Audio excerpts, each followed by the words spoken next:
Good morning guys, welcome to my channel. In this video I am going to discuss with you the age of Chaucer or the works of Chaucer. Now as we all know, the Chaucer is called the father of English poetry and also the father of English literature. Chaucer also popularized dream allegory. Now what is dream allegory?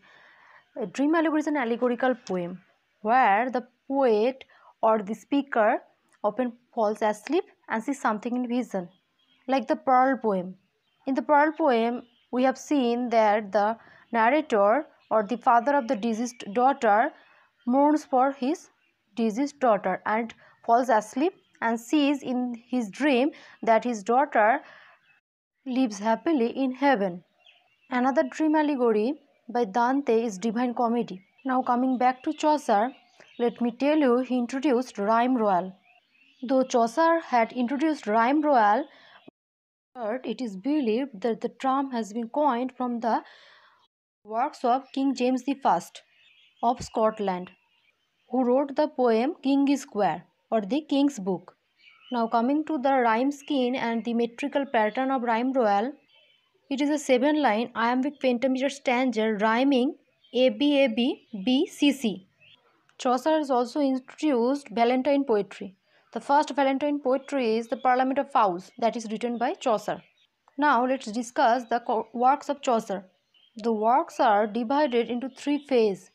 The first phase is French phase and the second one is Italian phase and the third phase, and that is most important for us, that is English phase. In the French phase, Chaucer has wrote The Romance of the Rose, it is a dream allegory, and the Book of the Duchess. And in the Italian phase, he has written The Parliament of Fowls, The House of Fame, and The Legend of the Good Women, and Troilus and Cressida. In the English phase, he wrote only one poem or the one work, that is Canterbury Tales. Although Chaucer wrote only one poem in English phase, but it is the magnum opus of his career. The work began in 1387 and there are 17,000 lines and yet it is unfinished. The source of the book is Boccaccio's Decameron. The work is modelled on Boccaccio's Decameron. The work named Canterbury Tales is divided into 2 parts, namely General Prologue and the Tales. The work is formed as if Chaucer makes pilgrimage to the Canterbury Church in 1 April. There he met with 29 pilgrims in the Tabard Inn, and the name of the innkeeper is Harry Bailey. Try to remember the name of the innkeeper as it is very important from the net point of view. Now Chaucer had a plan of writing 120 tales, but he attempted only 24. Among them 20 are finished and the left 4 are unfinished.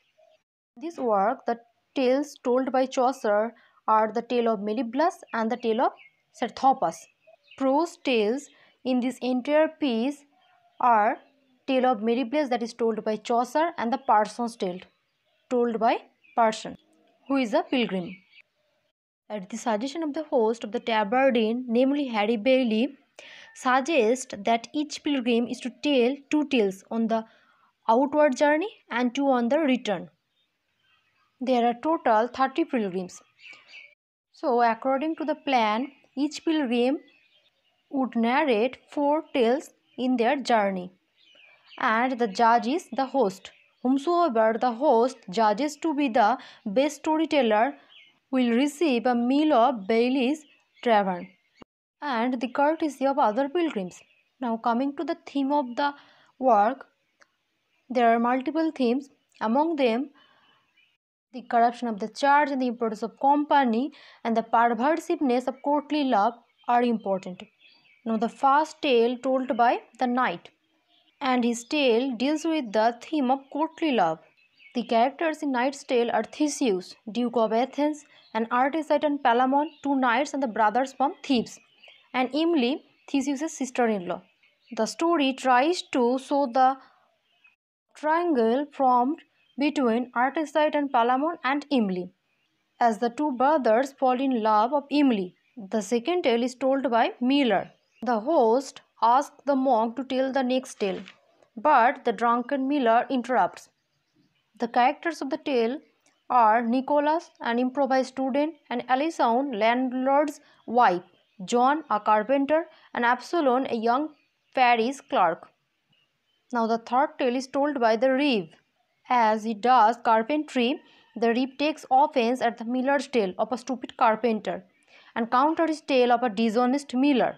The characters in the miller's tale are John and Aline, two students, and the miller and the miller's daughter and wife. The fourth tale is told by a cook, and the fifth tale is told by man of law.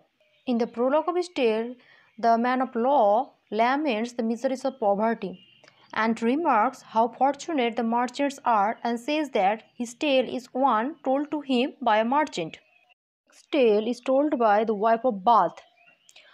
The portrayal of this character is one of the most famous among other characters. Now, the name of the wife of Bath is Alison, and he sometimes calls herself in the prologue as Alice. The wife of Bath is considered as the first feminist in literature.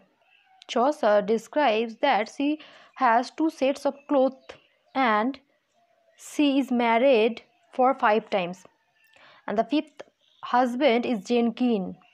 It is reported that the 5th husband of wife of Bath was reading a book loudly. In that book, women are insulted, and wife of Bath became furious on that event. After that, Jenkins slapped her and she fell on the ground and became unconscious. Jenkins thought that the wife of Bath was dead, and therefore he went to hear her heartbeat, and the wife of Bath punched him back. Wife of Bath told a story concerning the Arthur's court.